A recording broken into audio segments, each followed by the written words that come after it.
আজকে আমি একটি ক্লাস নিব যেখানে সিভি রাইটিং কিভাবে সিভি লিখতে হয়, অর্থাৎ আমি একটি সিভি এখানে লিখে দিয়েছি। তোমরা যারা এসএসসি এবং এসএসসি পরীক্ষা দিবে, যদি এই সিভিটা লেখো আশা করি ভালো একটা মার্ক পাবে। তাহলে চলো যাই সিভিটা আলোচনা করি।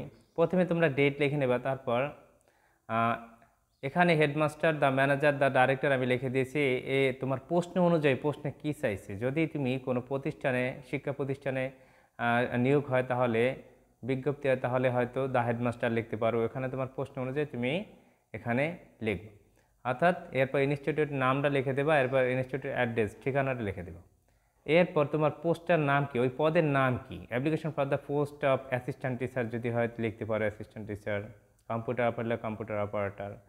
এরপর সম্বোধনের সার লিখে your advertisement published in the daily star on 15 October 2024 has drawn my attention. I am writing to offer myself as a candidate for the post of assistant teacher, অর্থাৎ যে পদ তোমার পোস্ট নেওয়ার কি চাইছে ওই পদটাই তুমি এখানে বসিয়ে দেবে। My educational qualification and other important particulars are submitted below for your kind consideration. এরপর কারিকুলাম বেড লিখে তোমার প্রশ্নের যে নাম উল্লেখ করছে সেই নামটা তুমি এখানে বসায় দিতে পারো, ইমেল নাম্বার একটা দিয়ে দিতে পারো। এরপর personal details, father's name, mother's name, permanent address, present address, nationality অর্থাৎ বাংলাদেশি কিনা তুমি সেটা লিখে দেবে। এরপর ডেট অফ বার্থ, জন্ম তারিখ, রিলিজিয়ান, তোমার ধর্ম কোনটা সেটা তুমি লিখে দেবে। জেন্ডার তুমি পুরুষ না মহিলা সেটা লিখে দেবে। ম্যারিটাল স্ট্যাটাস, সেখানে তোমার বিবাহিত না অবিবাহিত। এরপর মোবাইল নাম্বার এটা লিখে দেবে।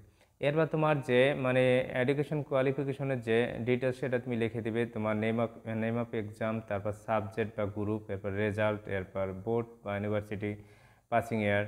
এসএসসি তুমি যদি মানবিক হয়তো হিউম্যানিটিস, এরপর তোমার রেজাল্ট, এরপর বোর্ড, এরপর পাসিং ইয়ার। এভাবে তুমি যদি এসএসসি 12তে হও তাহলে এসএসসি 14তে হবে। এরপর বিবিএ হবে 18তে, 4 বছরের কোর্স, এর মাস্টার্স 1 বছর 2019 হবে। এভাবে লিখতে পারো। এক্সপিরিয়েন্স যদি থাকে, I have been working as a RFL company for 2 years, যদি এভাবে লেখো 2 বছরের যদি বা 3 বছরের যদি বা তোমার যদি কোনো অভিজ্ঞতা থাকে সেটা তুমি দিতে পারো, কিন্তু তোমাদের অভিজ্ঞতা দেওয়ার মূলত না দিলে হবে। এরপর তোমরা ল্যাঙ্গুয়েজ স্কিলটা দিবে অবশ্যই। Fluent in Bangla and English, excellent at writing English, অর্থাৎ আমি বাংলা এবং ইংরেজি ভালো বলতে পারি এবং ইংরেজি ভালো লিখতে পারি। এরপর কম্পিউটার স্কিলটা তোমরা অবশ্যই দিবা, skilled in MS Office, email and internet browsing. এরপর রেফারেন্সটা তোমাদের না দিলে হবে। এরপর in the above circumstance I hope and believe that you would be kind enough to consider my application and appoint me to the post prayer for your faithfully. এরপর প্রশ্নের যে নামছে সে নামটা তুমি দিতে পারো। অর্থাৎ এই সিভিটা যদি তোমরা যে কোনো পাবলিক পরীক্ষা বা যে কোনো পরীক্ষায় লেখো, অবশ্যই আশা করি ভালো একটা মার্ক পাবা তোমরা। ধন্যবাদ সকল শিক্ষার্থী।